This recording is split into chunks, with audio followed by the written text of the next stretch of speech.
Jama'a assalamu alaikum wa rahmatullahi ta'ala wa barakatuh. Barkanmu da sake saduwa cikin wannan channel mai suna Tech and Tricks TV1. A yau muna dauke da wani bidiyo ne mai matakar muhimmanci wanda ya kamata ka nutsu ka kalli bidiyon nan tun daga farko har karshen bidiyon nan. So amma kafin mu wuce kai ga wannan bidiyon kar ka manta idan baka mana subscribe ba ka danna mana subscribe, ka danna mana alamar kalmar sanarwa ka zabi all ta kan a duk lokacin da muka daura sabon bidiyo za a sanar da ku.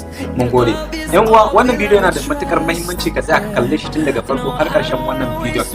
Inda a wannan bidiyon zan nuna mana hanyar da zaka je ka kunna wato a wayar ka zaka ta iya yiwa ana ayi tracking naka ba tare da ka sani ba. So wannan bidiyon zan nuna maka inda zaka je ka kunna idan an yi tracking naka wayar za ta sanar da kai cewa lalle ana tracking naka, dan haka sai ka samu wato mafita. Kai tsaye mu je ga bidiyon. Inda zaka je ka bude wannan setting.